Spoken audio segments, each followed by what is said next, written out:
Falafalava and welcome to the Global Pasifika Success Podcast. I'm Andrew Fa'avalli, your host. Every week I'll be chatting with successful Pacific people from across the globe, unpacking their stories and more importantly, picking out insights, lessons and golden nuggets you can use to live your best life too. Welcome back to the Global Pasifika Success Podcast. Today we got Tovia Va'aelua, who's now based in Auckland, but was previously based in the Philippines for 15 years with Microsoft, an experience we really want to dig into. He was then brought over for a company named Right, which is around cloud software, and now works in tech for good for Crayon, and we'll dive deeper into that. He's another graduate from the Auckland University of Auckland, born in Samoa, raised in West Auckland, and here he is, father and a husband, a father of 4 children, and just been on a really cool journey. I was privileged enough to go to university with him, so it's great to see where he's at now. And yeah, welcome, bro. Hey man, cool. Thank you so much for having me. Malo Asufumo. So it was cool. We caught up in Tomasina just a little passing, and I got you and I hooked you and I got you to do the podcast, and now we're here. But it's been ages. Obviously we went to university together.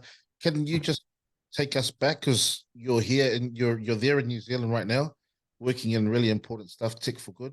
But born in Samoa, how old were you when you came over, and what was that like? Yeah, it's interesting, I think when people people always ask, oh, where were you born, Samoa? How old were you when you moved to New Zealand? I think I was born March and we moved to New Zealand October that same year. But and people go, oh, so you're pretty much a Kiwi. And I'm like, that's a tough one because, we didn't speak English until we were in the house and even then it was you were sneaking these English conversations. And that wasn't until I was 17, right? So, but everything was Samoan. I often say I'd love to see what a documentary would look like because we would walk down the street. We weren't allowed to have friends because, there were enough siblings. So as far as my parents are concerned, those are your friends. And so we would walk down the street, and then all of the kids who were our friends would cross the road because they knew our family. And so they'd cross the road and they'd walk on the other side and would be talking across the road because they knew that. And then as soon as we got close to the house, communication stopped. And they'd walk quietly as if, and we would turn into our driveway. And we would go from English, my brothers and I would go from English. And as soon as you cross the driveway, it went to Samoan, right? And there was Samoan until you left again, and then it was back to English. And so, and we were, and that was the way Dad raised us. Dad was just, you are Samoan through and through, and so it's very difficult for me. Like I acknowledge New Zealand as the place where I was raised, but I also acknowledge the fact that I was definitely raised as a Samoan. We were, and everything that came with it. Like we were that family where if you wanted to move to New Zealand, you'd send someone ahead and they'd come and stay with us until they found their feet, and then they'd go off and they'd stay wherever. And so then my dad was that person that people trust. Well, my parents, my dad and my mom were the people that they trusted to, take our son Vakuma, Kali'ile or whatever, to be looked after whilst. And then once they'd send money home, and Dad was always good like that. He'd say, "Hey, have you sent money back? Have you sent money back? Have you sent money back?" And so it was, yeah, we were raised in New Zealand, but make no mistake, we were, hardcore, Samoan raised, and at the time I didn't understand it. At the time, I even I'd honestly say I hated it. But I look back on it now, I'm so grateful, as someone who has benefited from knowing who I am, my identity. I look back on it, I'm like, man, really grateful that Dad did that. So yeah, that was where we came up. We moved to we were raised in Avondale, but we kept going back and forth. We were part of the Congregational Christian Church of Samoa, so the OGs in Grey Lynn, and so that's where we lived first when we first landed in 1974. And then eventually we moved out to Avondale, where Dad was working at British Paints in the paint factory. And but up until then, Dad would walk from Grey Lynn to to Avondale for work, and then walk home again. Sort of. And I think, my mum just, you'll remember those times we weren't, you're getting checked for papers and stuff. And so she was always worried for him. And we were all legit and stuff because we came through the migration program. And there's a lot to be said about that. But, when we got here, et cetera, it was mum then moved us, or mum made and dad made the decision that we'd go buy a house in Avondale. And that's, the rest is history, I think. Yeah. Yeah, it's funny because it's similar to us. Mhm. When the kids around the neighborhood knew we weren't allowed to play, and sometimes come and say, "Is Andrew allowed to play?" And no, and I had to play my piano, had to, do all those things. You know what I mean? Oh, It's funny how they actually engaged in the rules of our family. Eh? They yeah, knew. Eh? yeah, that's And right. And the cool thing about our community, right, is we were all from the same. I think back then we were all the same. It didn't matter whether you were Tongan, Niuean, whatever. We were all the same. This was all new for us. And so we landed and we knew of each other, but everyone respected that, oh, that family is, that's the dad that screams all the time. yeah, That's, that's the angry guy. That's the angry, I just used to crack us up because, we'd turn up to church, bro. We'd turn up to church and the kids would look at us and, just with a sense of pity, yeah, yeah. Because the dad's feeling moved. sorry for us. They're like, oh, those kids. Even I'm us, like, the same thing. We weren't allowed friends, and yeah, when you go to the parent interview, my yeah, dad would ask the teacher, and my dad would ask us to come and sit next to him, like that's. yeah, And then my dad will say, "Does he have any friends?" And obviously, we're pretty sociable, eh? yeah, And, but the teacher's thinking, "Oh, he's concerned about his social networks." And stuff. I think, yeah, he's very sociable, and that's like we're trying to say, "No, no, I've got no friends." And then you get home and, and like, yeah. So, and this is just the way that they were raised. So he worked at British Paints. He brought you guys over. How many in your family? So that was the interesting part. So what a lot of people don't realize about the migration program at the time, you were only allowed to migrate with 4 children maximum. We had 5 children. There were 5 of us siblings at the time, and so then mum and dad had to choose select one that would stay back with her parents, whilst we all moved over to New Zealand. So at the time there were 5, and then my youngest brother was born a year after we landed here, and so then all up there's 6 of us, right? And so 1 girl and five boys, but at home it was just the 4 boys and our sister. So you know, and we all went to the same schools, which is cool. So Rosebank Primary, Avondale Intermediate, and then Avondale College, and then you know, I think, and then I was the only one that went to university after that. You know, Amazing how New Zealand migration policy shaped the formation of our families, hey? yeah, absolutely. It's crazy, right? Because then I've met many families. In fact, one family who I'm really, close with, Leo and the Lafaili family, same situation, right?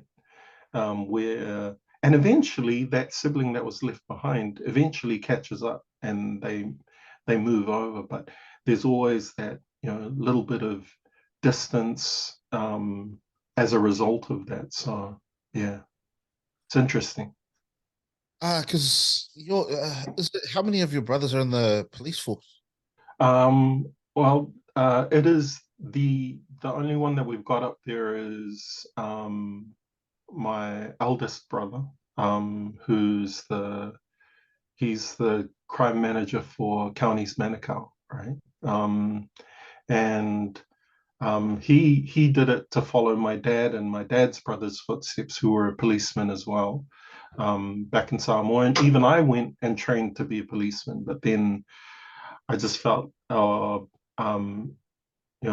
story short, I remember talking, I was waiting for my intake to go to police college, and my wife girlfriend at my wife, who was my girlfriend at the time, she was over in the UK studying, and so um, she wasn't big on the idea of me joining the police force. Um, and what I didn't realize was neither was my dad. And so then I'm at Telecom just doing this job, as a call center rep, but which was good for me because I didn't want any commitments or anything. I just needed a job to tie me over until the September intake. We got to July, and then the GM sits me down and says, "Hey, would like to offer you a management role." And I'm like, yeah, but and I said in 2 months' time I'm out. I gotta go. And she was amazing. She goes to me, "Look, I understand, but I just wanted to ask you, and I also wanted to ask you another question." And she said, the risk of offending you, I also want to ask you, is you joining the police force your dream, or is it your father's? Moses. I'm like, excuse me? I'm like, we're about to throw hands in this room. and, I just stopped and I thought, yeah, I remember just sitting there and looking at her like, you know, sort of just absolutely gobsmacked that she asked me the question. But I'm so grateful for that lady. She came to she was at our wedding. Like, that's how tight we became. But I remember going home that day, and then I called my brother, who was, I think he was in CIB at the time. He had moved to homicide. And I called him and I said, "Hey, um, I know I've got my September intake, but I've been offered this role it was to be a team lead for the mobile team." And mobile was brand new at the time, right? And this was sort of like my foot in the door around understanding how tech operated, blah blah blah. And he said, "Oh, so I said to him, oh, I've been offered this role, but I told them I'm not sure because of my intake in a couple of months, blah blah." And he goes, "Oh, have you spoken to Dad?" And I said, "No. Is everything all right?" And he goes, "Oh, I think you need to talk to Dad." And I said, "About what?" And he goes, "Oh, you need to talk to Dad about the intake." And I'm like, yeah, okay. So then end the call with him, pick up the phone because I'm still at work, and I call my dad and I said, "Hey, Dad, father, brother just told me to talk to you about the intake in September." And then, you know, my dad had a stroke, and so he often would get emotional. So that stroke really changed him because he was this angry guy all the time to this guy who is now getting emotional about things, you know. And then he just started he broke down and he goes, "Via, this is not the job for you." Wow. And I'm like, "What? I've been training for this." And he goes, "It's not the job for you, Via." And I'm like, "What do you mean, Dad?" And he goes, "Oh, because it'll change you. It'll make you into someone who I I don't think you really are." And I was sort of like, part of me was getting angry, but the other part of me was getting emotional as well. Even now I get emotional when I think about it, and because the depth of foresight to be able to see what, and then he starts talking and he goes, when you finish work and you don't ever take the uniform off, he says, you can hang the physical uniform, but the uniform stays on. And when you're driving along, you see something wrong, you can't look away. You have to stop. And sometimes people won't appreciate you. And he said, this is not the job for you, you know? And man, bro, that conversation changed my life. I can honestly tell you that, because that then culminated in me taking this role. Within I think a 13-month period, I went from being a team lead to being the service manager for an entire unit of 120 plus people, you know, all because of this lady who was nutso and asked the question about, is this your dream or your dad's dream? I was like, what? And so in the end, I went back, I took the week, signed the contract, took it back to her, and I said to her, hey, thanks for asking the question.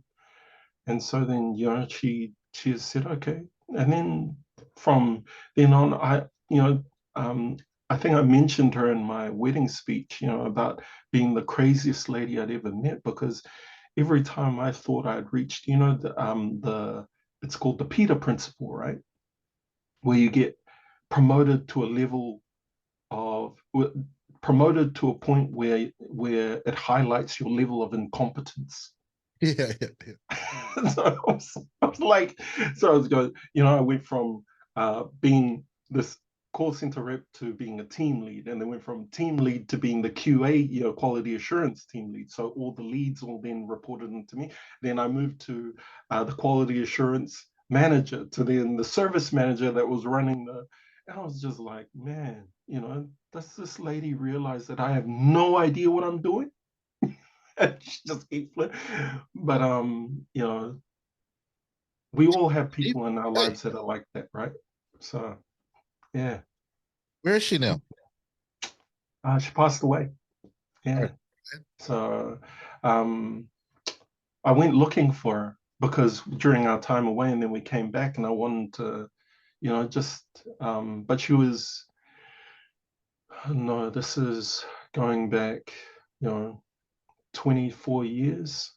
So yeah, it's been a long time. But I'm grateful to, and bro, I could go on for days for people like that who sort of, saw more than I could see, and actually, took a punt and a gamble on what they thought, what they thought people could actually achieve. So yeah. Yeah, interesting there. What was your Mrs. What was your then girlfriend? What was she studying in the UK? Yeah, so she went across to she was studying design. I think it's the top design school in England, in the UK. So she went across. Bro, that was a tough time for me, I have to say, before the time of email, and I'm like, Yeah, try. Got to write a letter. Bro, Two stamps on. and writing, snail mail, man. It was like, oh, so how are things? And then you sprayed it with Oh, I just come back from having dinner. It's like, oh, awesome, man. So you got to the top of QA and service manager and stuff like that. Where was the jump over to tech? Like, I don't know. so it was so part of that was I got made redundant from telecom, because we were a service provider, but they needed to move. They were going through a consolidation period, and they moved all the services down to Palmerston North, down to Palmy. And so they offered me the job. They said, hey, do you want to go down Palmy? I was like, and be the only Samunda in Palmy? Like, this is not gonna happen, man. So then, but they were really good to me, and so they put me in the role of decommission. So I was the decommission. I was the project manager responsible for the decommissioning of the entire center, And so then I used to turn up to those meetings and stuff. But at the same time, they said, at any point in time, if you find a new job, you're allowed to go, because there were all these handcuffs around, getting paid out your full redundancy, but you have to do this, you have to do that, blah, blah. But they wiped all of that for me, and they said, look, if you do this project for us, we'd really appreciate it, we'd be grateful. But at any point in time, if you get another job, none of those, notice periods, blah, blah, that out the window. You don't need to worry about that. So I was going through that, and then a job came up at Datacom, which is the largest privately owned IT firm in New Zealand, right? And now spread to Australia and up in Asia as well, in some of the countries. So, and the job was to manage their entire center, which was a sales center, and just people dealing with technical product inquiries. And I was like, oh, okay, cool, all right. And so I went, and what I didn't know is that it was technical product inquiries for Microsoft. So that's where it all began. And so then what happened was I then became responsible for not just the sales and engineering as well. And so I had I think it was a total team of maybe 40 odd that, and I was responsible for my team leads were then responsible for either sales or engineering, and then I was the one that if it had to bubble up, then I'd become whoever I needed to be in order to resolve the situation. Say, oh, look, I want to speak to your boss's boss's boss's boss. And it was like, and all it was still me. I just had to change my voice. It's like, My boss. hello, hello.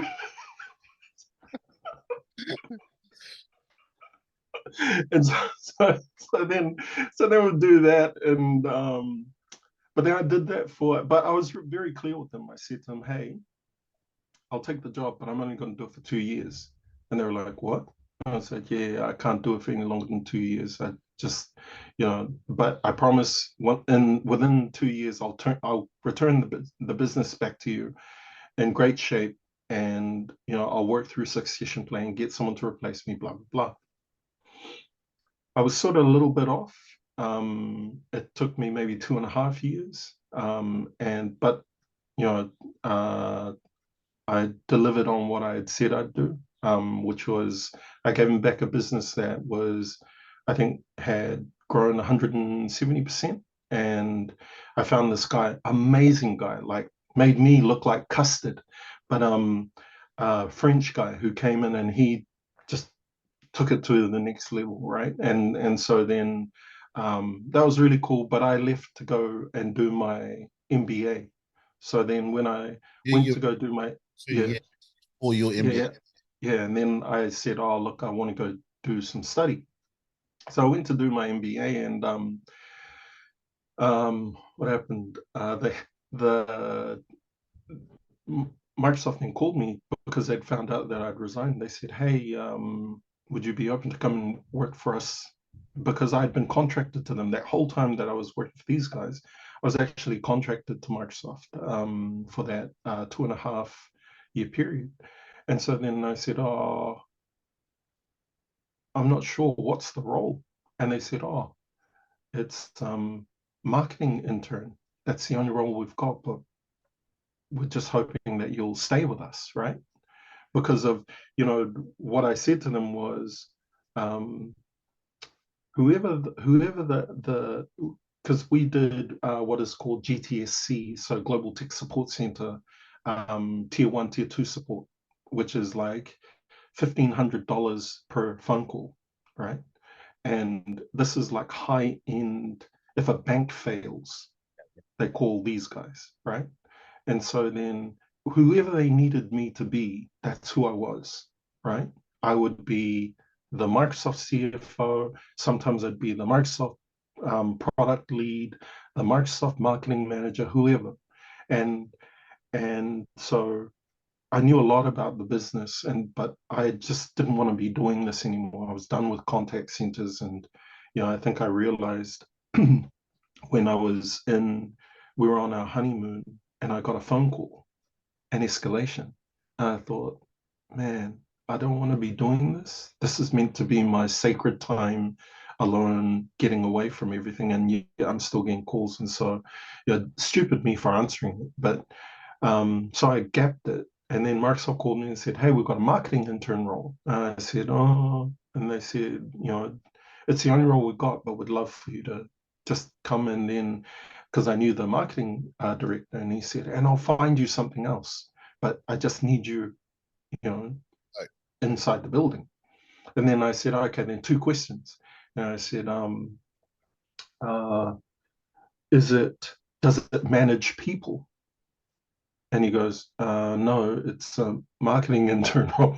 I was like, oh, okay. And I said, is it high stress? And he goes, it's a marketing intern role. So then I said, cool, I'll take it. So then I took the role, and I took the role, but I took a massive pay cut. But it was okay because I just wanted to have a low stress role whilst I was studying. And it just so happened at the same time that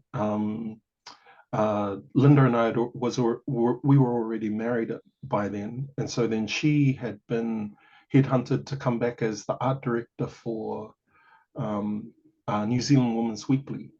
So it was like perfect timing where her career just was taking off, and I was sort of taking a sideward step to try and recalibrate myself down there, because I always wanted to get into marketing. I always felt like I was better as a marketer than a escalation point. And so that's how I ended up there.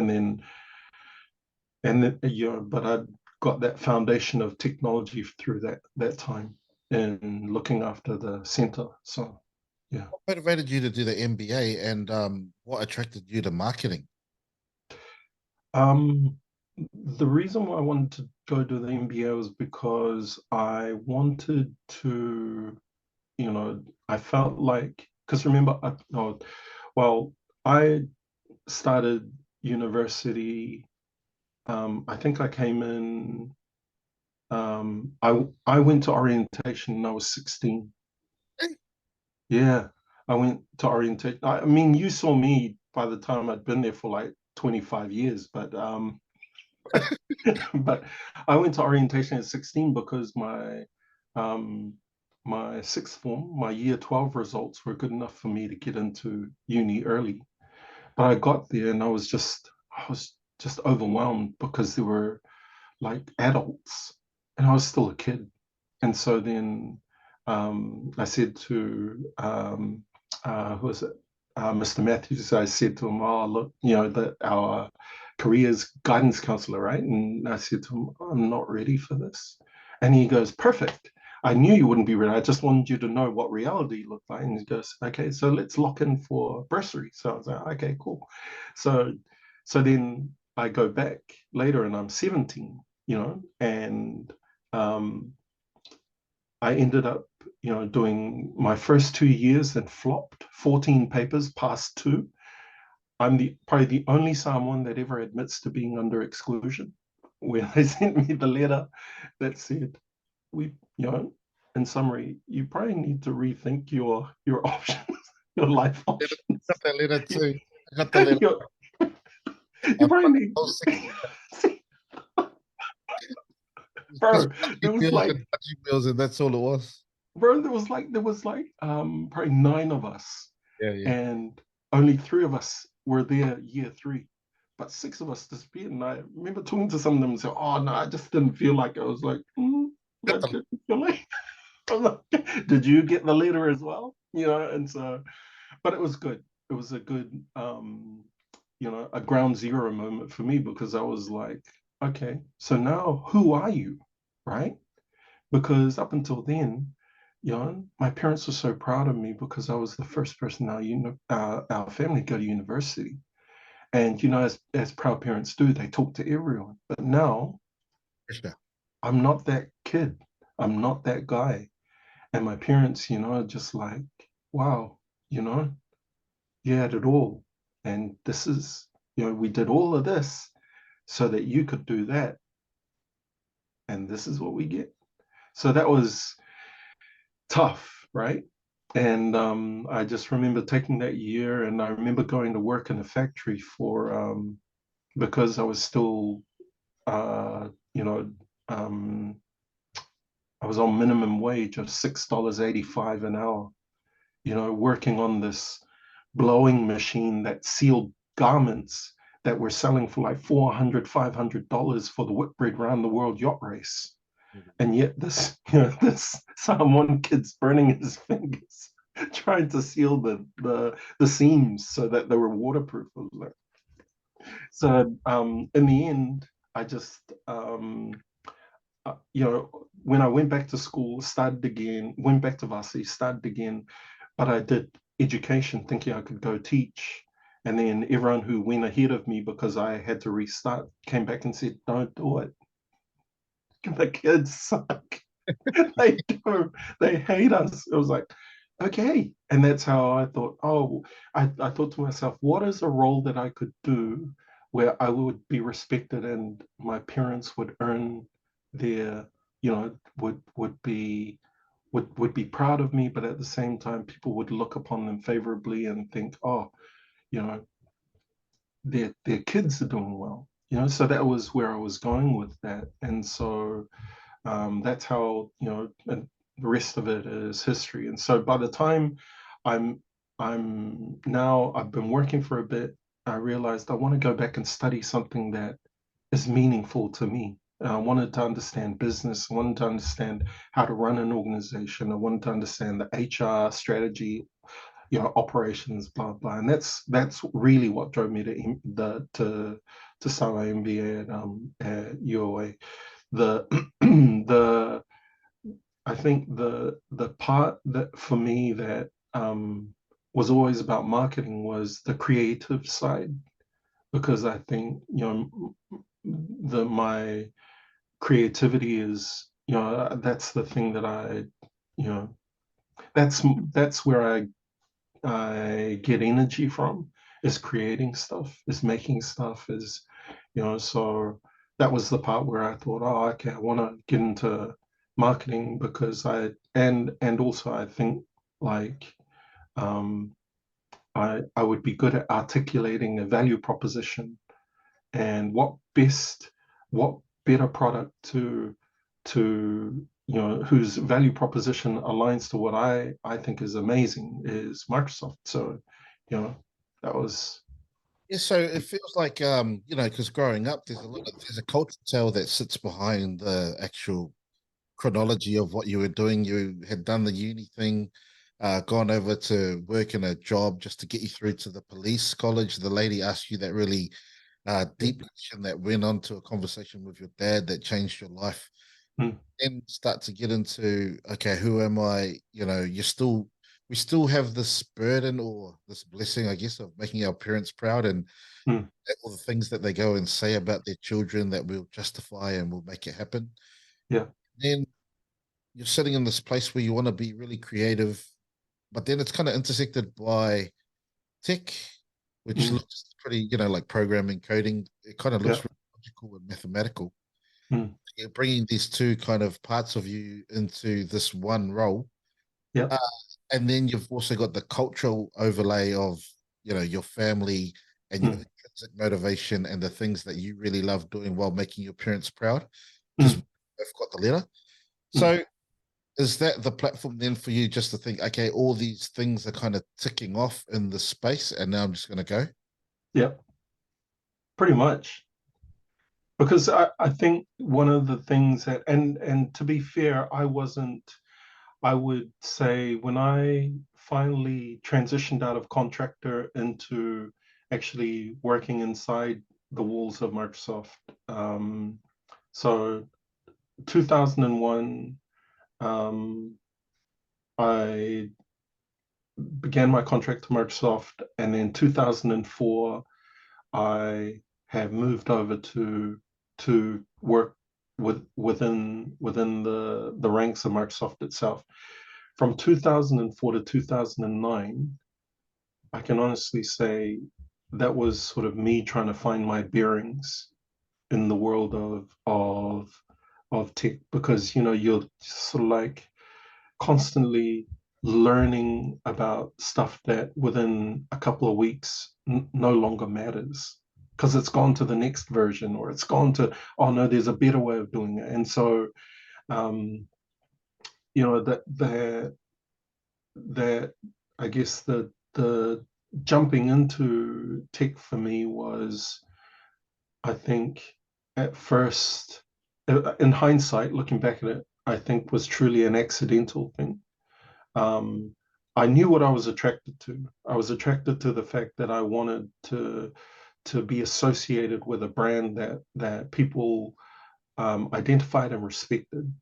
What I didn't, what I didn't, I guess, understand at the time was my own personal journey within, within the, not only the industry around tech, but also within the organization of Microsoft as in and of itself. And so it was an interesting thing for me. But I feel like it was probably, uh, I was very blessed to be able to come in on that angle of being in product teams, because we were literally the people who people look to. Hey, what does this technology do?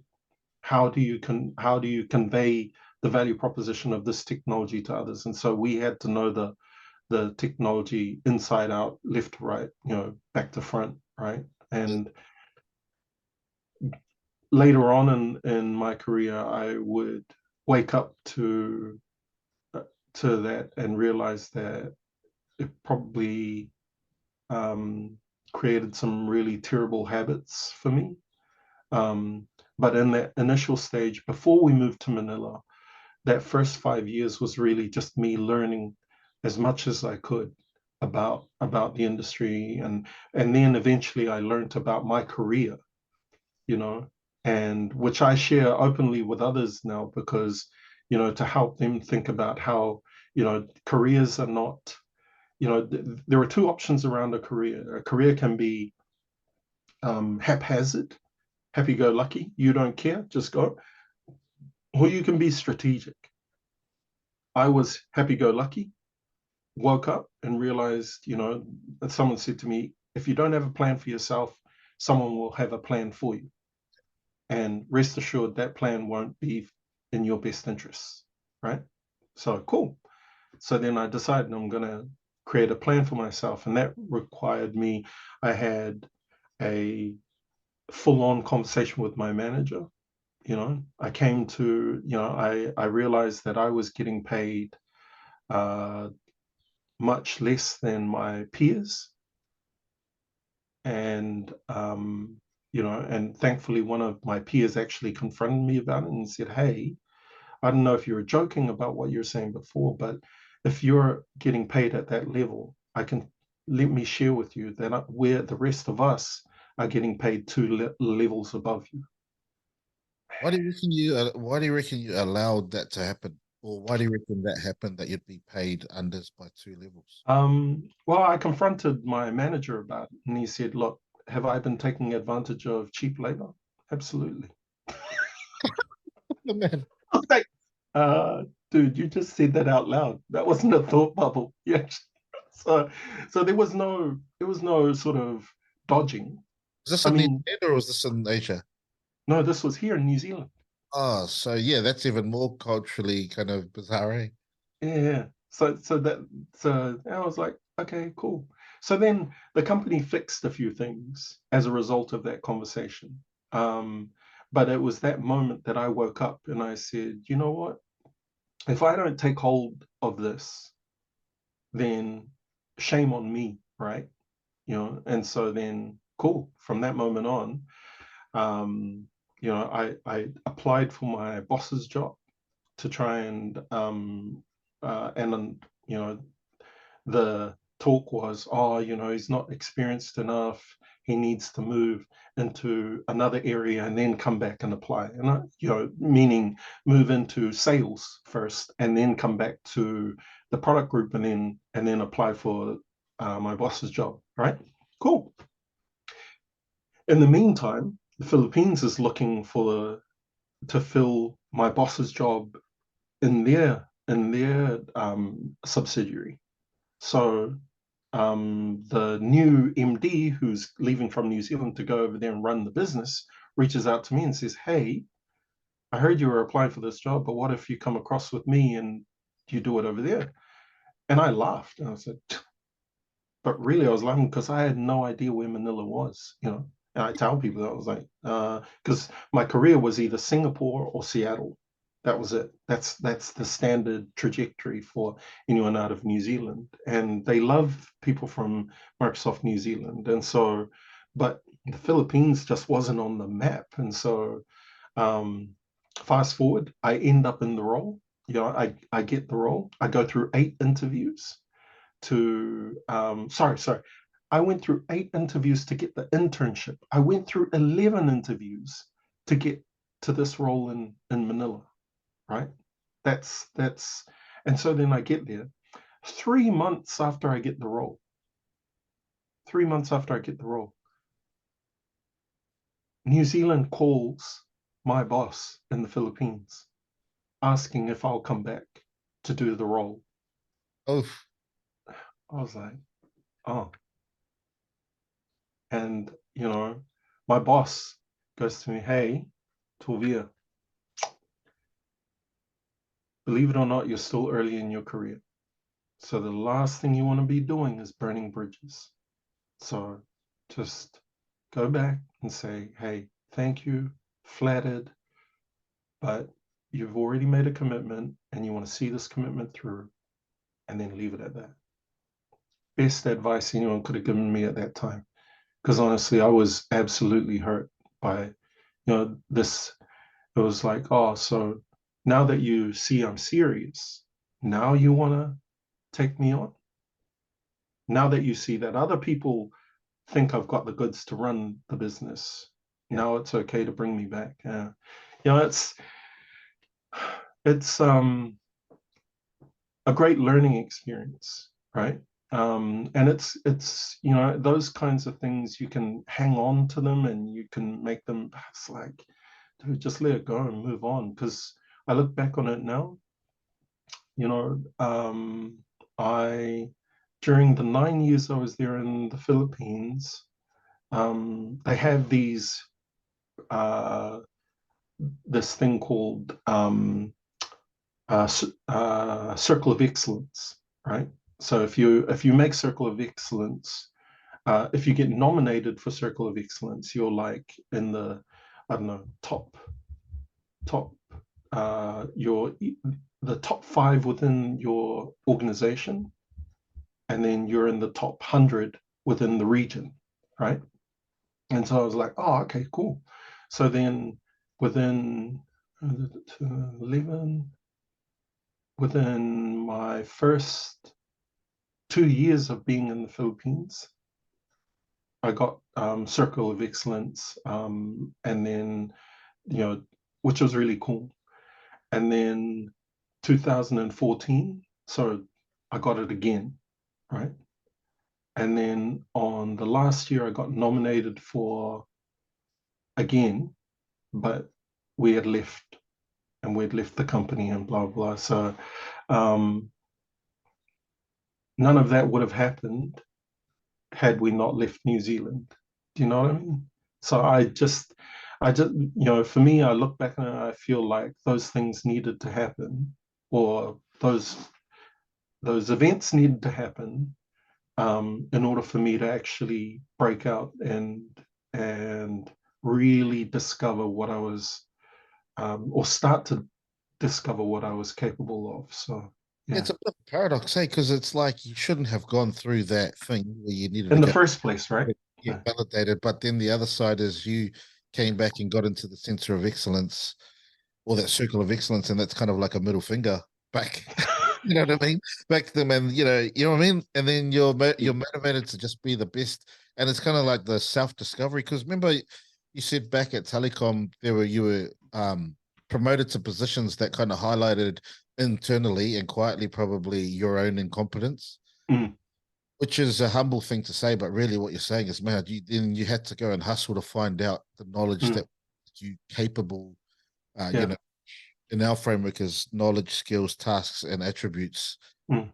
capability framework for you to execute on those roles. Yeah. And then you've done that all the way through, but in tech, which changes exponentially Mm. faster than other sectors. So you kind of must have always felt like you were chasing your tail. It was, and I think that's what I was alluding to before around building bad habits, Yeah, yeah. because what I realized was, um, a lot of my motivation was based on fear. And the fear was that someone would ask me a question. Yeah, that someone would ask me a question that I couldn't answer. As the person who was responsible for, I think, a third of the company's revenue Oh, based on the portfolio that I was taking care of. What do you mean you don't know? can you give us a range of the revenue just so that we can put some sort of quantification on Um, quality? so yeah, to give you an idea, I think you're talking um the yeah, it's not quite in the billions, but it's in the hundreds of millions. But because it's we don't necessarily talk about the numbers, and I guess I can talk about the numbers sort of um, esoterically, because the company is listed as a US company. And so everywhere else is considered a marketing entity. It's not actually a sales entity. So yeah, that's why you'll never ever hear, or you shouldn't hear anyone actually talking specifically about the numbers that are involved. But it's significant, you know. And so um, what I realized was that, like I'd come home, put the kids to bed, and then quickly have dinner, and then sit down and start reviewing. And then I'd review right through till maybe 6:30 in the morning, have a shower, and then jump in the car and then go to work, just so that I could sit in a meeting and in case someone asked a certain question. And I did 11 years of that. What? Yeah, 11 years of that.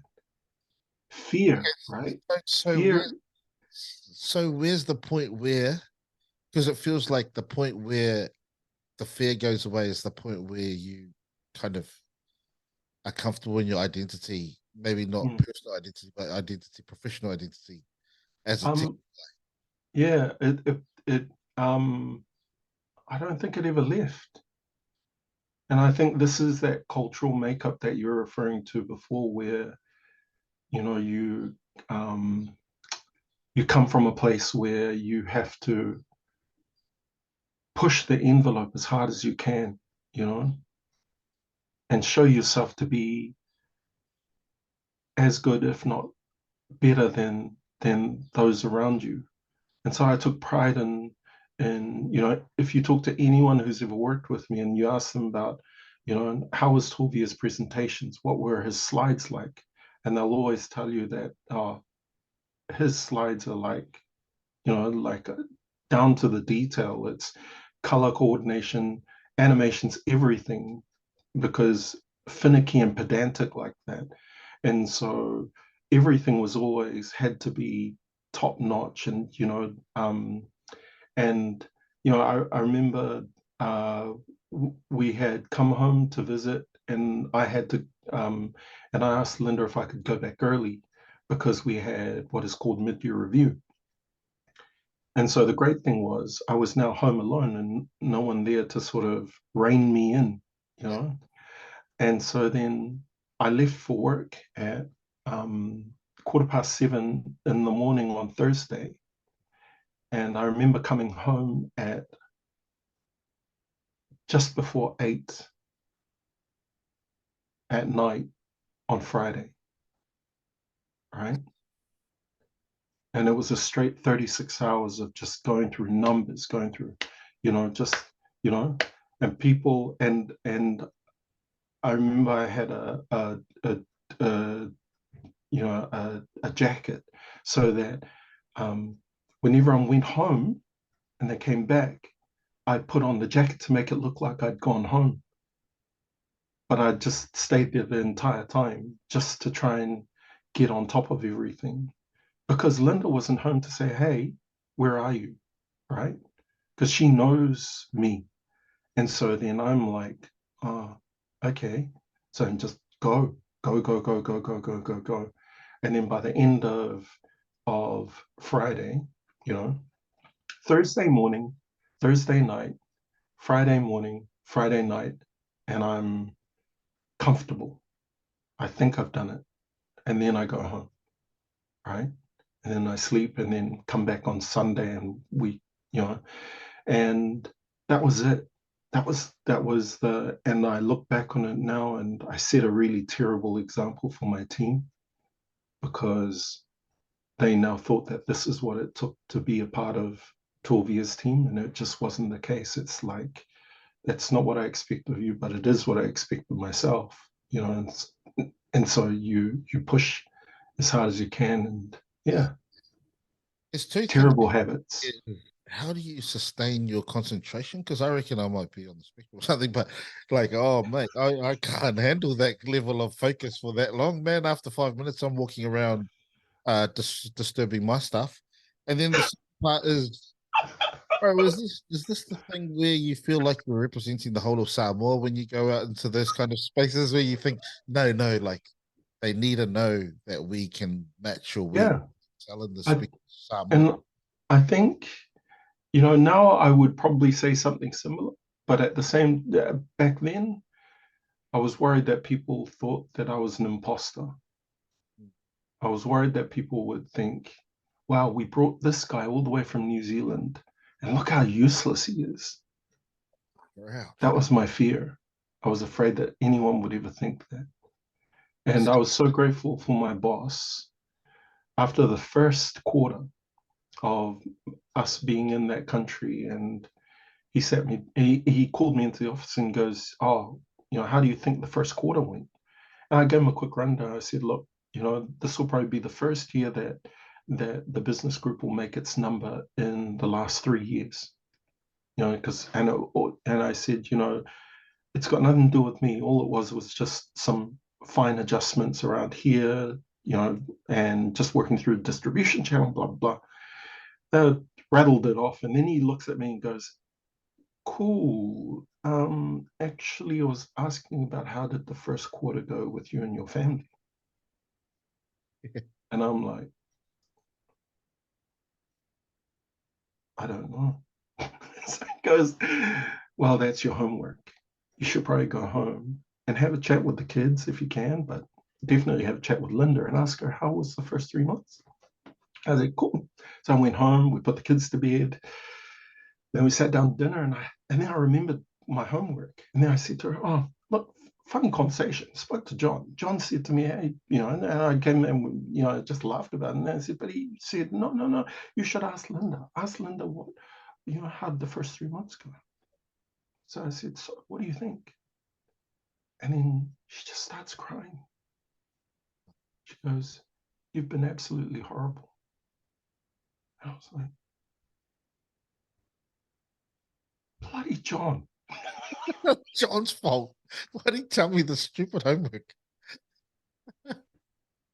And then I just thought, oh, man, thank God for people like John, you know? And then I went back and I told him, and he just said, you don't need to prove anything to anyone. You do realize that, right? I was like, what? He goes, I see you. I see you running around. I see you, you're in meetings like, you're here before I'm here. You're still here after I'm gone. And I'm like, what is this guy doing? You know, I'm pretty certain we paid for him and his family to come over. And so, yeah, it was a good lesson, you know. The early one Um, too was the first quarter. Sorry, say again. It was an early lesson too if it was the first quarter of your stint. Yeah, absolutely. Absolutely. And so then, but that whole 36-hour shift thing happened at the end of that year when it was our first time back in New Zealand. And then I jumped out early because it was going to be my first mid-year review, representing the business. And I just thought, oh, okay, so, I don't want to,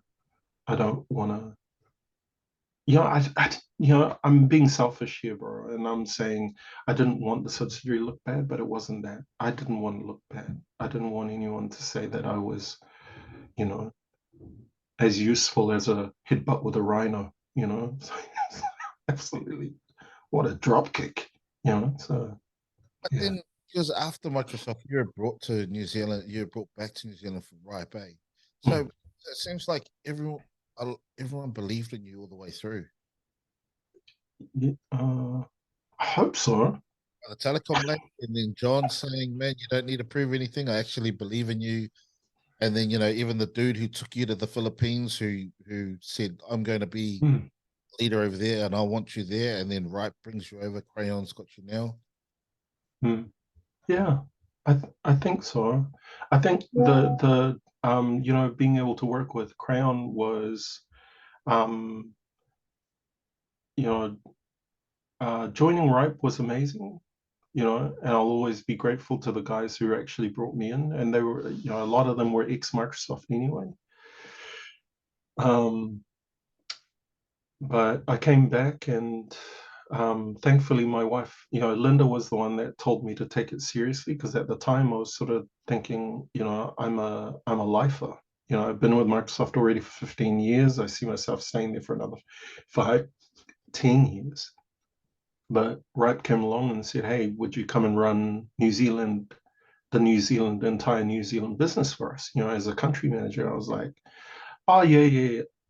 Didn't really consider it, as a serious option until Linda said, "Hey," I came back and there were no roles available. I have a very good relationship with the president of the region, and she's really, really lovely. And she got the senior recruiter to send me all the roles that were available, and I had to choose two.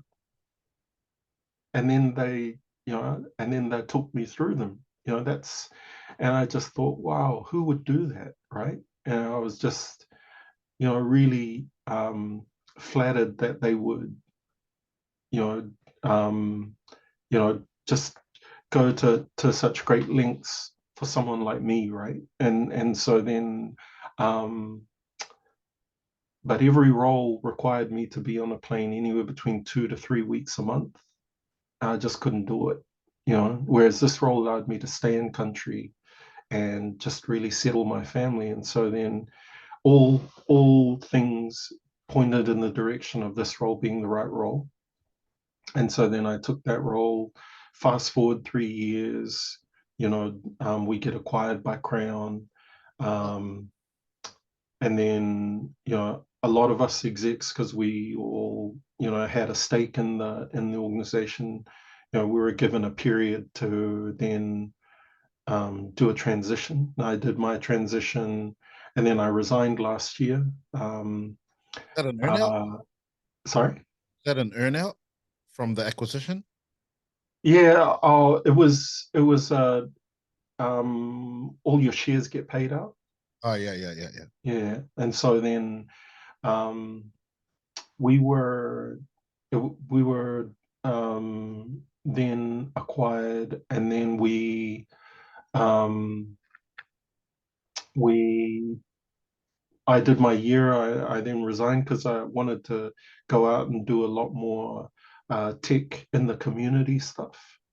And at the time, I was in conversation with having chats with Callahan Innovations, and they were talking about some of the work that they were going to be doing in the community, blah blah. And I thought, now's probably a good time to step into doing more community related through government, blah blah blah. And then I was asked, would I consider just staying on and doing that for Crayon? And I said, well, there's no division. And I said, well, create one. And so that's how Tech for Good came to be. Um, and, what was cool was that these people trusted me to be able to do this stuff. And so then that's where, all of the stuff that I was doing in my own personal time around running the Pasifika and IT not-for-profit, and all the stuff that I was like, injecting myself into social enterprise startups and things like that. That all came together. Also being able to work through the South Pacific and doing stuff there. Yeah, it was like the perfect role. And because we'd never done that before, it gave me the opportunity to actually write the playbook as I went, and so that's what we've been doing this entire year, because we only started in January, and the amount of momentum we've been able to build as a result has been phenomenal. But again, it sort of comes back to a whole bunch of people who, it's taken a whole lot of people to come together to actually make this work. And so, yeah. Can I just check a few things? Microsoft. So yeah, we use Microsoft, and it's just a great platform for us. We've got the Power BI apps and all that kind of stuff to bring Yeah. it. What's your main technical learning from Microsoft for advancing, business efficiency? Um, I think um, Microsoft probably has the most simple, um, yet comprehensive approach to digital transformation. There was also an approach that myself and a couple of friends got together and we figured out our own approach to it as well. So we married the two.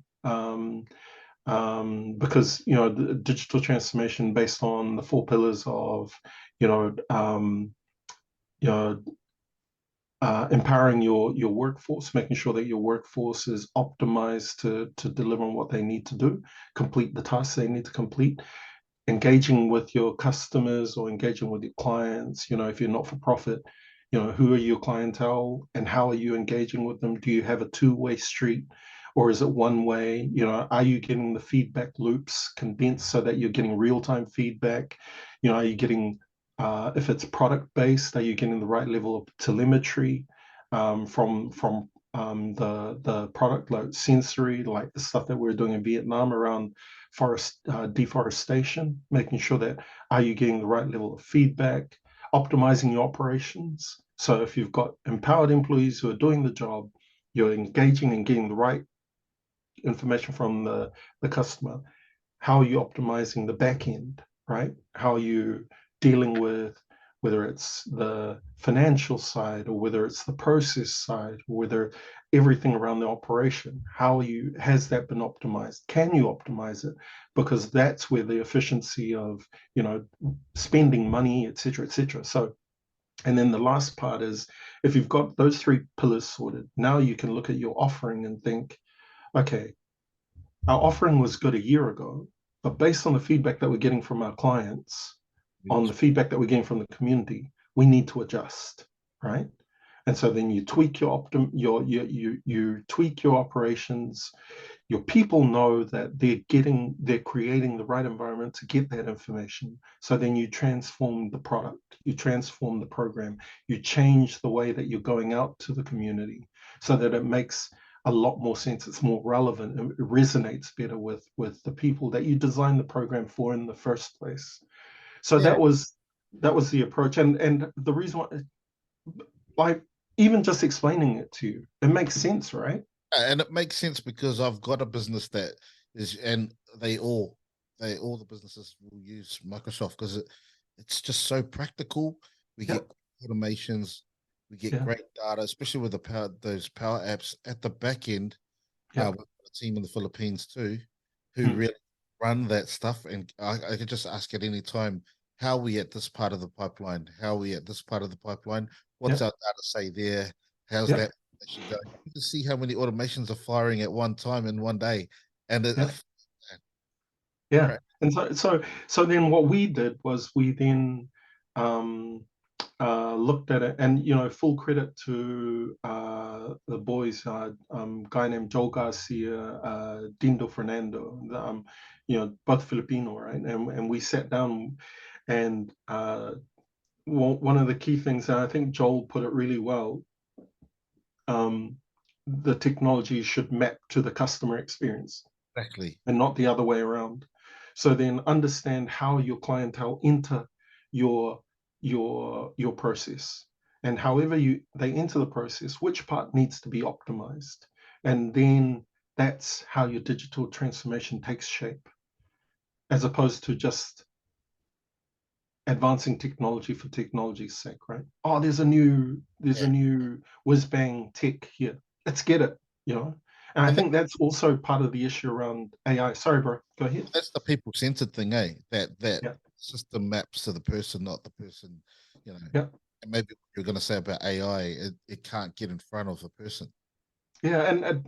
Well, a lot of people are jumping on AI, and they say, oh, you got to do this and that, and it's there's argument around, well, people are saying, it's disruptive tech. I don't think it, me personally, and who am I? But I don't think AI is necessarily a disruptive technology.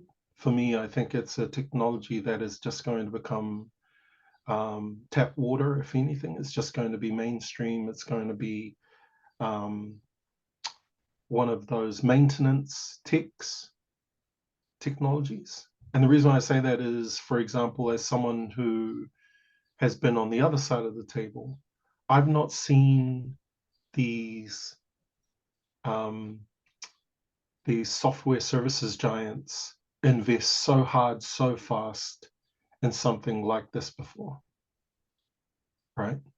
Like the amount of investment that's going into this, from the Googles of the world, the AWSs of the Microsofts of the world, is it's not going to leave enough space for the smaller players. Do you know what I mean?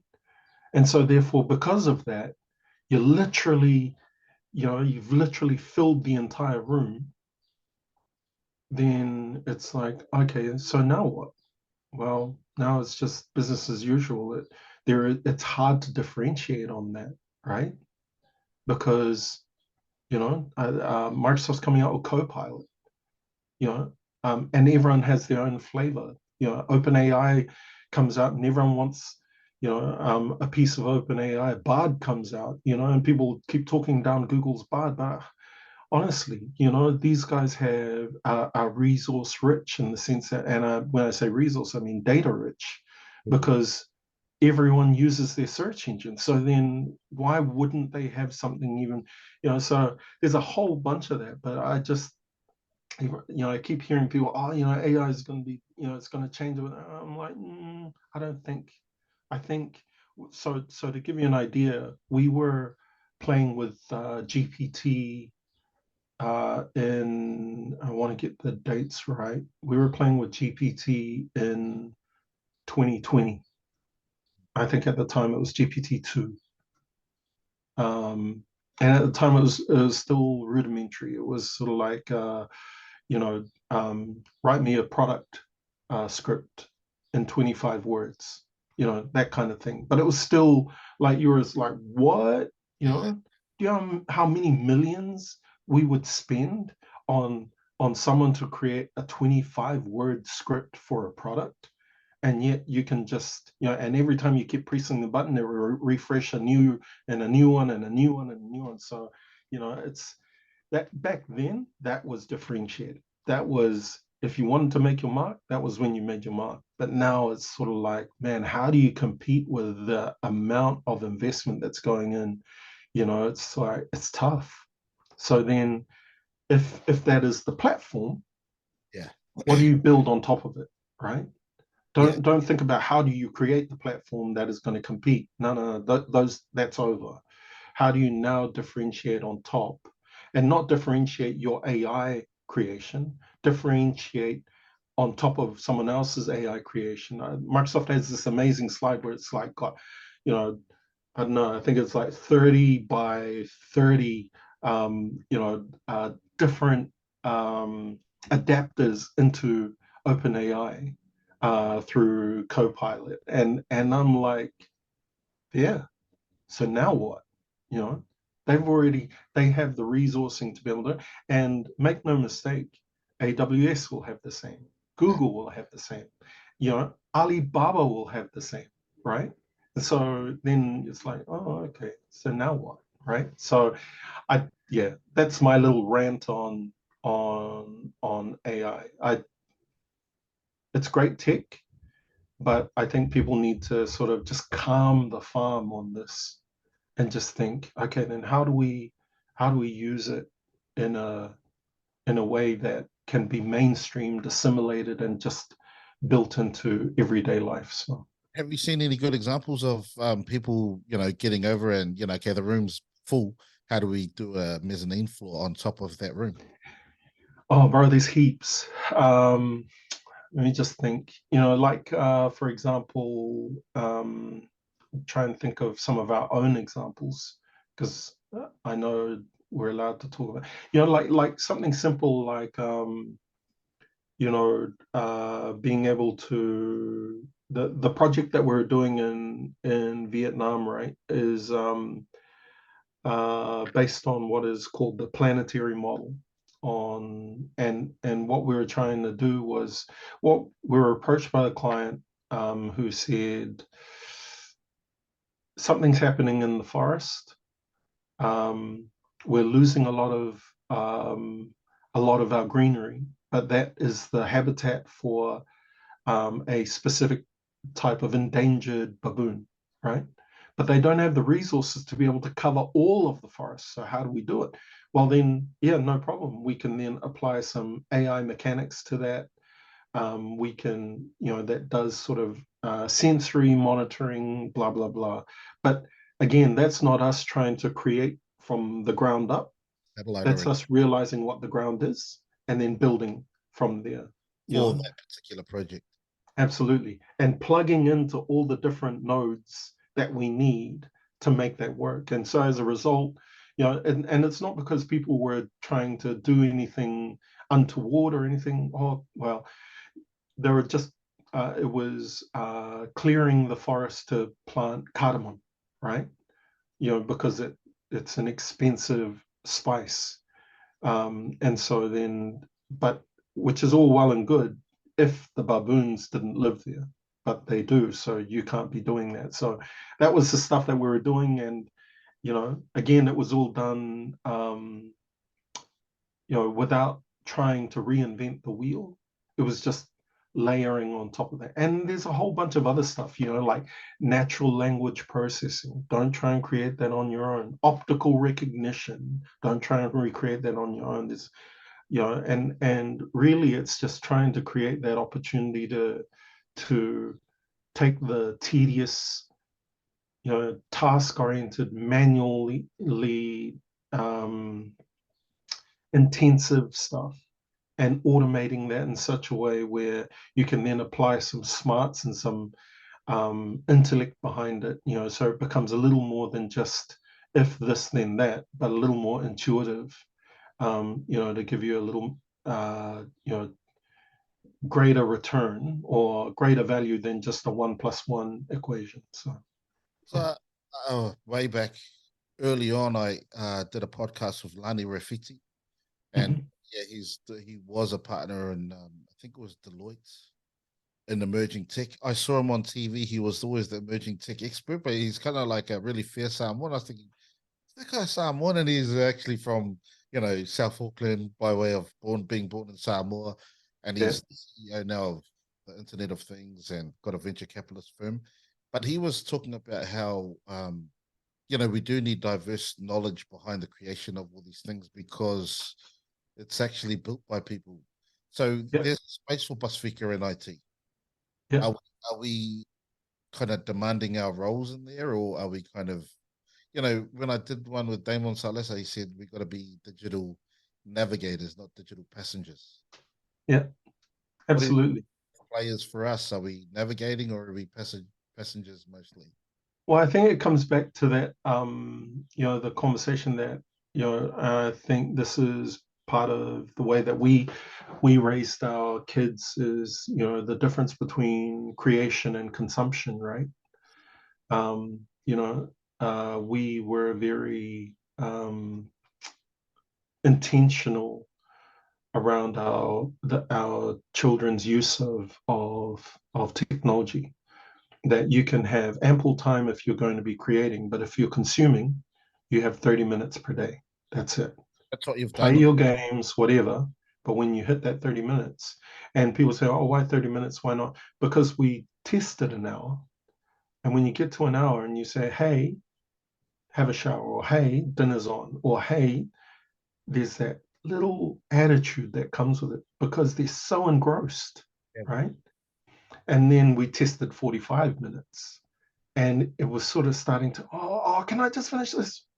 So then we stick it to 30, right? Enough to give you a fix, of what you needed, but not so much that you're like, I want to stay here for 2 hours, I want to stay here for 3 hours. And, there's no, I'm not saying that the way that we did it is right. And people are horrified because they think, didn't you work in technology? Why are you restricting that for your kids? But it's like, no, no, no, no, no. Be clear. My son, um, uh, created an augmented reality app on Unity at the age of 11, What? right? Which then him and I fleshed out, and I've now turned it into a tech startup, which is which is in it's listed and with it's a fully fledged registered business, right? My daughter was doing PowerPoint presentations at 7 with animations and all the rest of it. So we have no problem with letting our kids get on tech. But if they're getting on tech just to be brain dead and watch other people sort of, I'm like, nah, man, you know, whilst in their minds, horses still have wings and cars still fly like spaceships, we just let their creativity run wild before they turn into us and they become conditioned to gravity, right? And so then, it's that. So it's a long way around to answer your question. That is the same mandate that we put on every single Pasifika person that we come across that works in tech, right? We're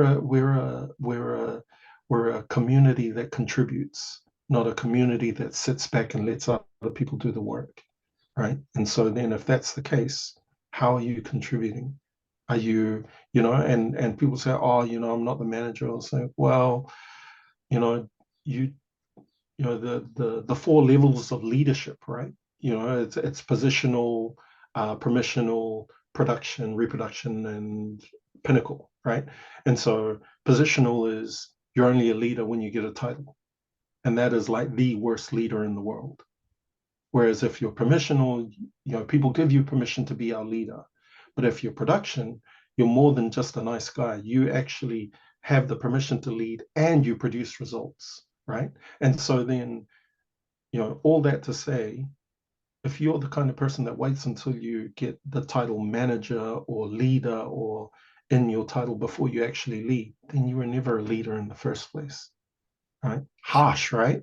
I watched on that But shift show, that morning shift show with Jordan Rivers and Brooke, and that they interviewed this PhD, but she's a Māori PhD, but she does it. mhm, She said something like this. She said, "If you get a leader who says they're a leader, run the other way." You know what I mean? And she said, "We don't actually have a leadership problem in New Zealand. We have a followership problem because we're following fools." That's what she said.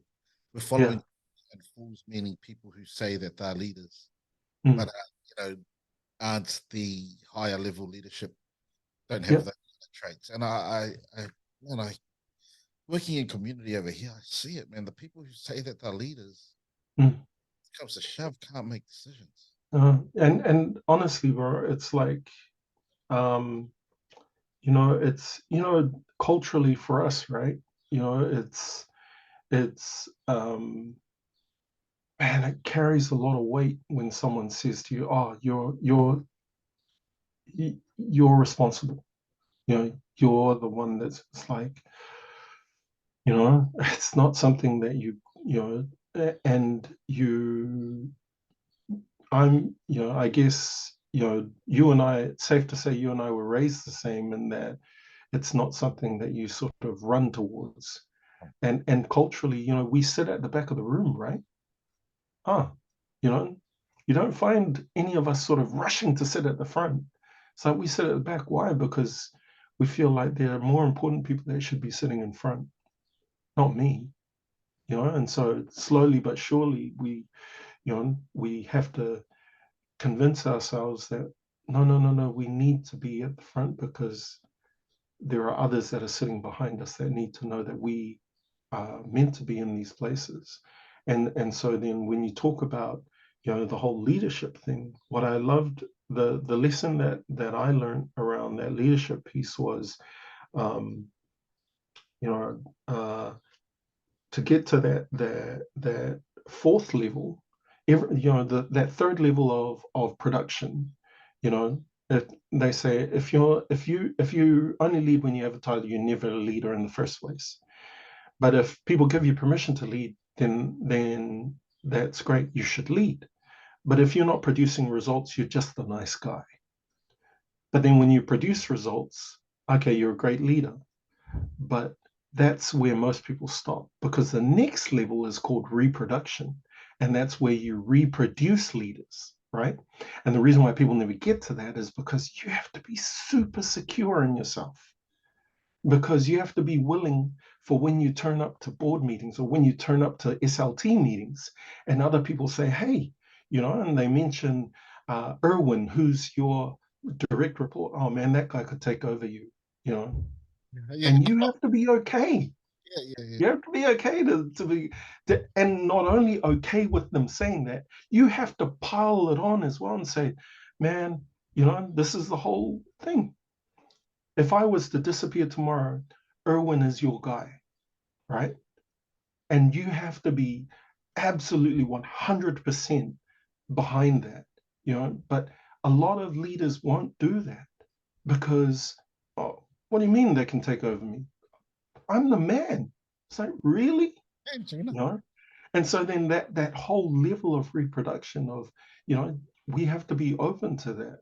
And we have to be willing to propel people ahead of us and push people forward so that we can say, you know what, this is the person, and literally do ourselves out of a job. And that's why when I was saying, you know, I was saying right from when I woke up and I realized what I was doing, I knew that I would only, you know, I love turnarounds. So if you give me a business that's tanking, that's it. But I'll be very clear that I'll only do it for a period. And then I'll give you a better leader than me, right? And and that's, you know, a lot of people say, like, a better leader. And I'm saying, yeah, absolutely. Because, you know, and I had this conversation with the president, right? And she was talking to me about, look, what if you go into this country? You know, I've got a leadership position in that country, this country. I just don't have one for you in New Zealand because they're all brand new. And I said, look, I don't mind as long as if you're asking me to go to a business and take it from 40% to 90%, I'm in. But if you're asking me to go somewhere where it's 92 and you want me to get to 93, that's not me, you know. You know, you know, I was trying to think of a story, and I'm like sitting there, and you know, it's funny. We're sitting in our planning summit, and I'm wearing shorts, and I look down and I see my cacao, right? And then I just said to her, you know, like, just throw me into a jungle with a machete. Yeah, And yeah. she's like, what? What are you doing? And I said, you know, and just let me hack a path. That's how to best describe this. But if someone's already hacked the path, mowed the lawn, and actually paved it, I don't want it, you know, because that's not me. And so then, being able to get to that place of where you're like talking about, you know, pushing people forward and saying, oh, this person's that next person, this person, being able to say to people, I'll do your business. Like I already said to my boss, for this role in Tech for Good, I'll do it for 2 years.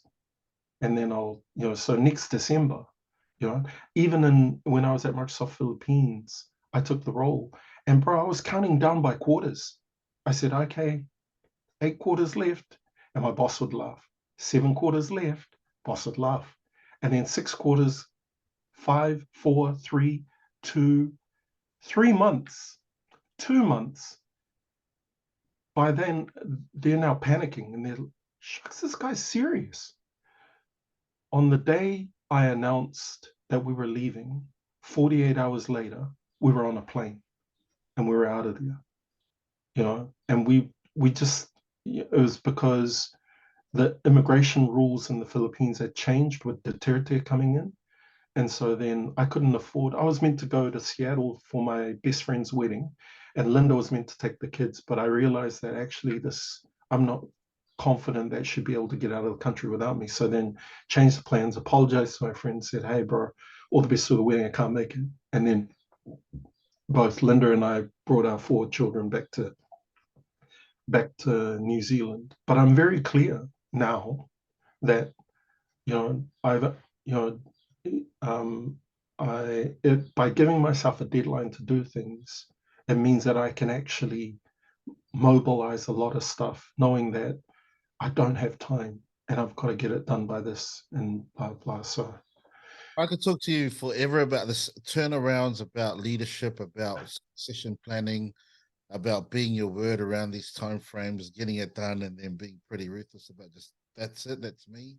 And also just choosing your niche in terms of where you really excel. I just want to ask one more question because this is going on, but I love it. What is it about you that likes that unhacked path, all that, all that gray confusion around trying to turn around a company? There's so many variables that you have to go in to. yeah. Why do you flourish in that space?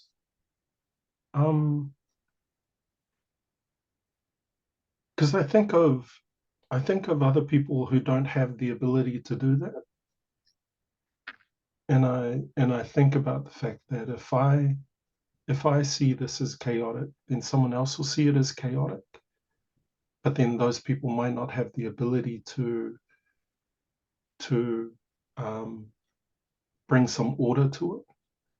And so I know that if I can bring order to it, it'll actually make it easier for other people. Do you know what I mean? How do, how So do you how do you turn chaos into order? Because obviously everyone has that skill.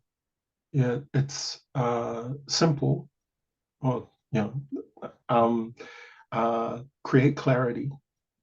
And these were principles that Satya.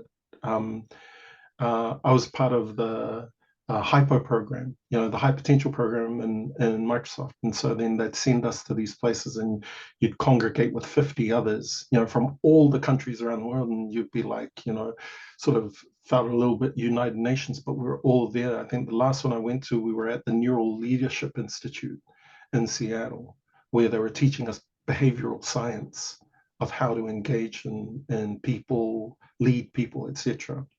And the 3 principles that he taught, which for me, I even share it with others, is create clarity. Because if you don't create clarity for people, people will you know they in the absence of truth, opinion is king, right?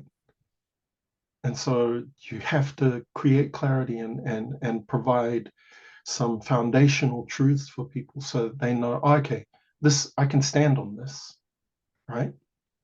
And then by creating clarity, you generate energy. Now, what people don't realize is that, the 3 principles, rattle it off: create clarity, generate energy, deliver success. If you don't create clarity, you'll still generate energy, but it'll be the wrong energy, right? It'll be the dissension, the mutiny, the whispering at the water cooler that then becomes, like leaked information of products and blah blah blah, right?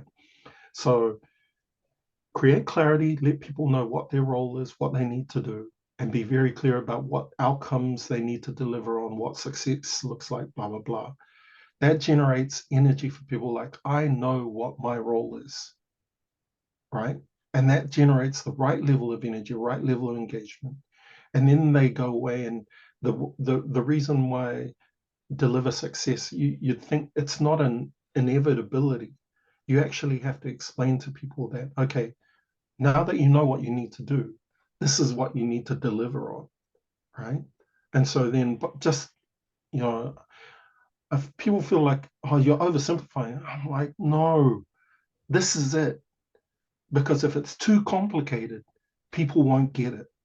So, you know, you just go and create clarity, make people, bro. I remember when we were transitioning from one business structure to another, and I wrote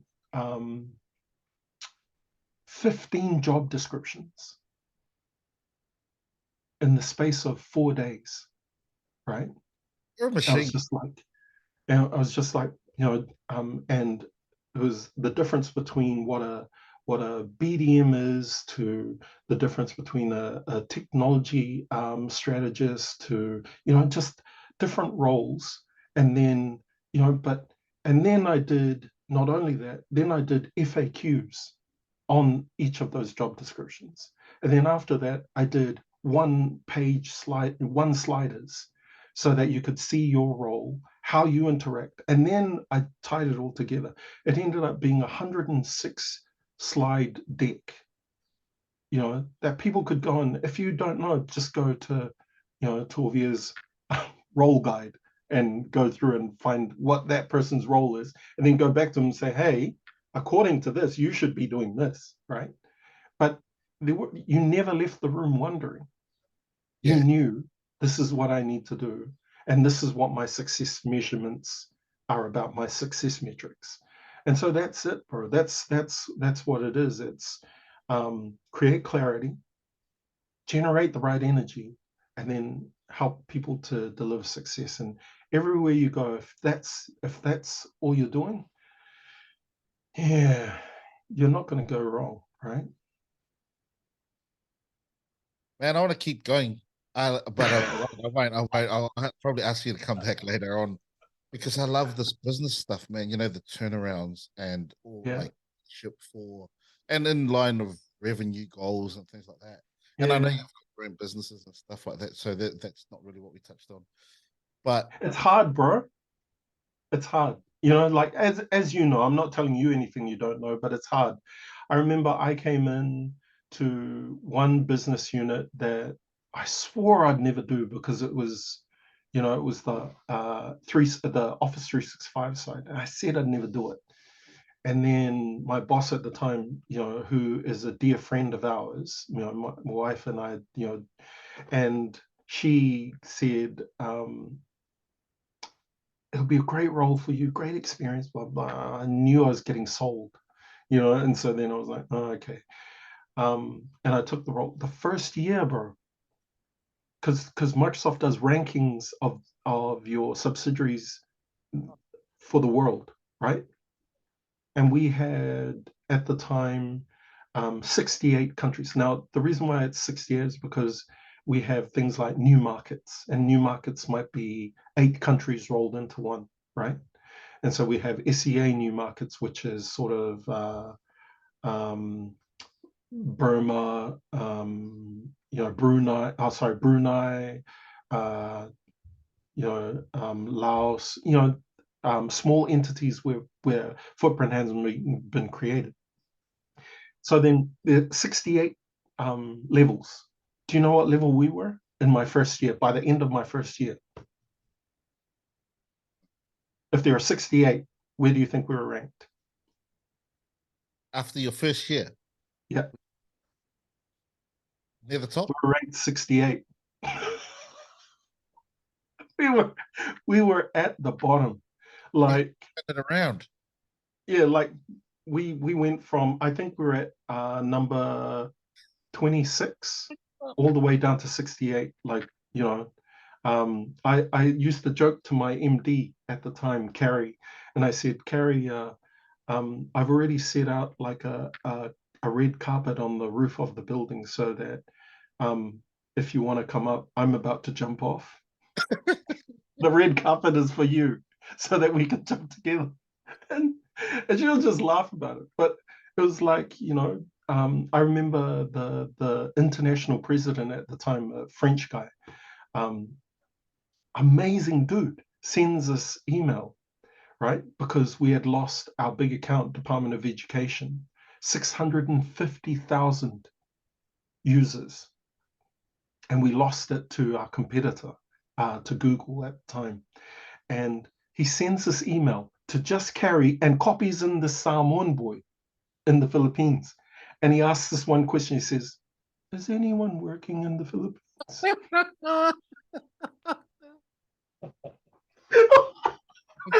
Like, and I went to, you know, and Carrie comes around the floor to my office, to where I'm sitting, and she goes, don't respond, I'll respond, but can you send me some bullets? I said, oh yeah, no problem, I'll send you some bullets. I'm trying not to cry because I'm like, you know, we're you know, hundreds of thousands of employees, and this guy pinpointed.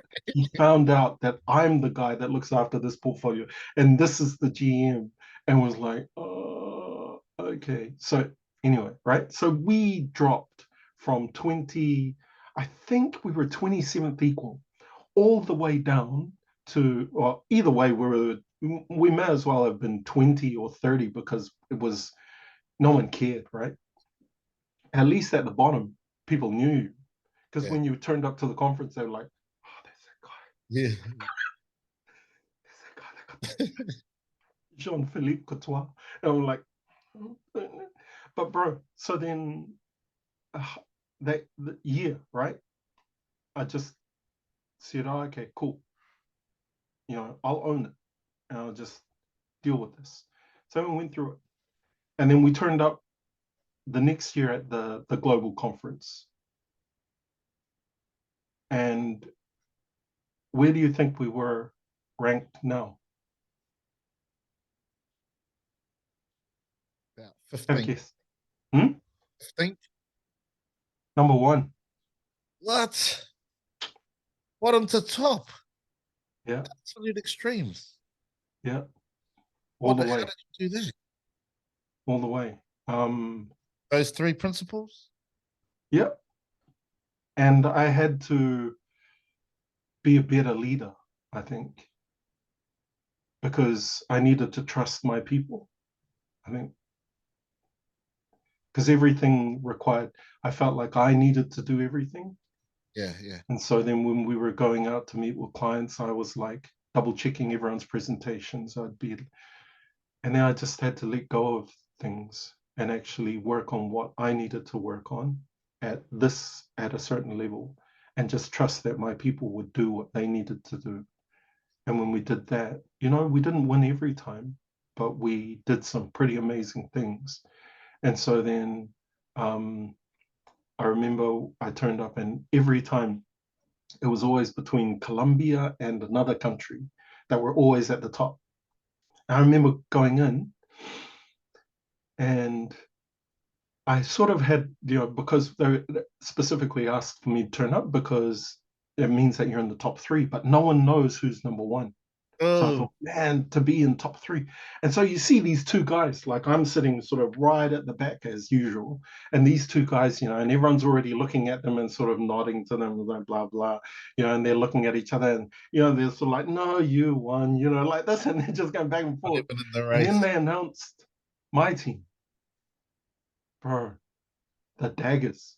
The As this daggers. guy walks all the way around the side of the room, so I'm not walking anywhere near them.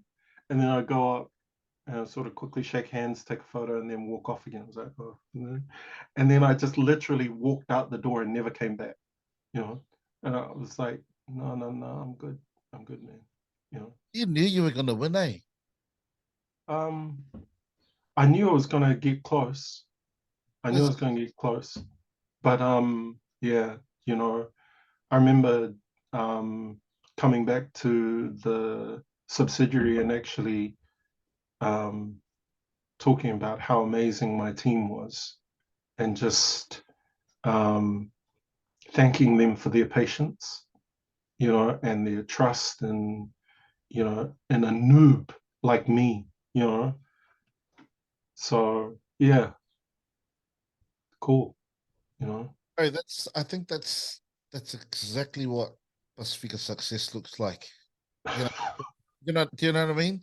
You sit at the Yeah. back, you got into the top three, no one really looks at you.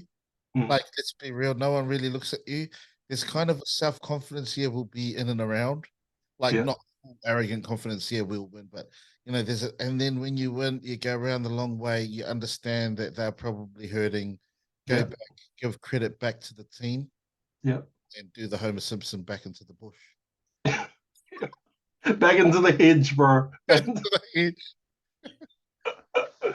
But it is, and like take it all the way back to the beginning. I look back at my, kua'a, the our I remember writing this article on LinkedIn for the 2022 um, Samoan Language Week, and I was talking about how, you know when my parents left Samoa, they were in a car, and in their rearview mirror was my mum's parents and her son, her 3-year-old boy who she had to leave behind because he couldn't come, right?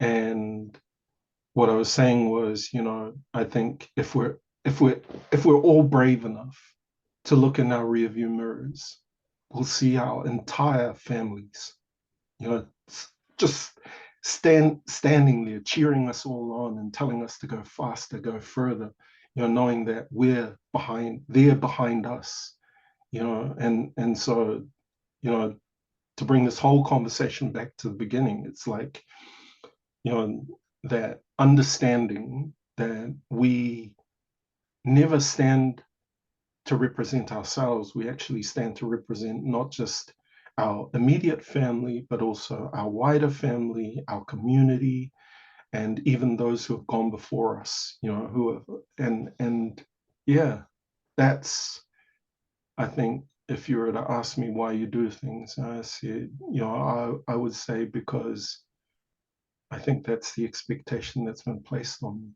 me, to to to represent those values of tautua, to help, to contribute, to not be an ayafu,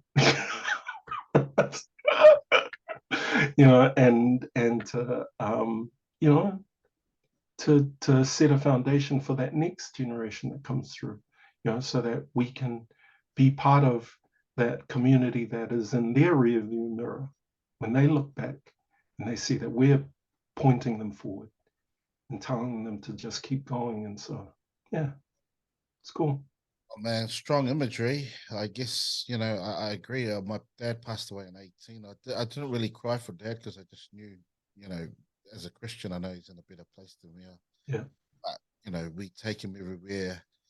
And I miss him, but, you know, he set a platform, and then you get that platform, you got this beautiful thing, but you've also got a beautiful obligation and duty to take it forward. yeah, We have to create for absolutely. our kids, and our hopefully our kids will do that for the next generation. But bro, man, we're right, proud of you, man.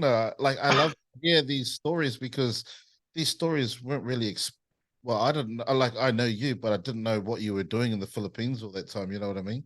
And Mm. to get a little bit of I know it's just a little snippet, but man, oh, No, it's cool, bro. And thank you for the opportunity. And it was like, I think the first time I saw, uh, you know, you know, your conversations was with AP, and I yeah, was like, oh man, and that was, I was like, oh, okay, cool, man, and um, just being able to, I think you're right, just being able to sort of, um, share stuff so that someone else might randomly pick it up and think, oh, so it's not that complicated. It's not that hard.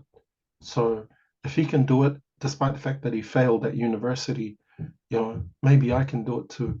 You know what I mean? So, yeah, and that's only possible because of the work that you're doing and being able to actually create this platform where, a lot of us storytellers can come in and actually share, what we're up to. And also just it's just fun stuff. Do you know what I mean? It's just brothers having conversations and laughing through it and trying not to cry about some of the other parts as well. So it's cool.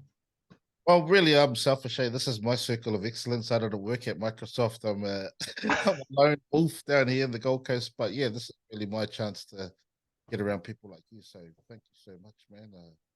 That's Can't cool. wait for what happens after your next deadline, which I know that you'll keep to, and then how you foster more leaders, and then what your next move is. Yeah. Gold Coast looks pretty good. Yeah, bro. Absolutely.